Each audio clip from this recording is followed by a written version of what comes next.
Perfume lover ആണ്, പക്ഷെ എൻ്റെ കയ്യിൽ ബ്രാൻഡഡ് പെർഫ്യൂംസ് ഒന്നും ഇല്ല കേട്ടോ. എന്നാലും ഉള്ളതൊക്കെ എൻ്റെ ഫേവറേറ്റ് ആണ്. അപ്പോൾ അത് ഇട്ട് വെക്കാൻ വേണ്ടി ഞാനൊരു എസ്തെറ്റിക് ആയിട്ടുള്ള ഒരു സംഭവം ചെയ്തെടുക്കാന്ന് വിചാരിച്ചു. കഴിഞ്ഞ ദിവസം എൻ്റെ ഫ്രണ്ട് എനിക്ക് കുറച്ച് മരത്തിന്റെ പീസസ് കൊണ്ട് തന്നിട്ടുണ്ടായിരുന്നു. അപ്പം പെർഫ്യൂം കുറച്ച് കനമുള്ളതാണല്ലോ, അപ്പോൾ അത് ഇട്ട് വെക്കുമ്പോൾ നല്ല കട്ടിയുള്ള എന്തെങ്കിലും ഒരു ഓർഗനൈസർ ആവണമല്ലോ. അത് കാരണം ഞാൻ വിചാരിച്ചു മരത്തിന്റെ വെച്ച് തന്നെ ചെയ്യാന്ന്. ചെയ്യുന്നതിന്റെ ഇടയിൽ ഞാൻ ഫ്ലെക്സ് ക്യുക്ക് വെച്ചിട്ടാണ് ചെയ്തുകൊണ്ടിരുന്നത്. അപ്പോൾ അതാ ഇതേപോലെ കൈ നല്ല രീതിയിൽ ഒട്ടിപ്പിടിച്ചിട്ടുണ്ടായിരുന്നു. അപ്പോൾ ഡിസ്ക്ലൈമർ ഉണ്ട്, കുട്ടികൾ ഒരിക്കലും ഇത് ഫോളോ ചെയ്യരുത്. നിങ്ങൾക്ക് ഈ ഒരു ഫ്ലെക്സ് ക്യുക്കും ഫെവി ബോണ്ട് ഒന്നും അത്ര സേഫ് അല്ല. ഫെവി ബോണ്ട് കുഴപ്പമില്ല, പക്ഷെ ഫ്ലെക്സ് ക്യുക്ക് നിങ്ങൾ ഒരിക്കലും യൂസ് ചെയ്യരുത്.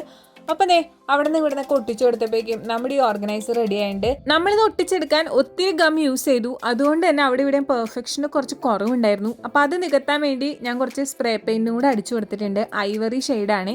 അത് കഴിഞ്ഞിട്ട് എനിക്ക് ഇഷ്ടമുള്ള എല്ലാ പെർഫ്യൂംസും ഞാൻ വെച്ചു. ഫസ്റ്റ് വെച്ച് ബെല്ലാവിറ്റയുടെ പെർഫ്യൂമാണ് എൻ്റെ ഫേവറേറ്റ്. അപ്പം നിങ്ങളുടെ ഫേവറേറ്റ് കമൻറ്റ് ചെയ്യണേ.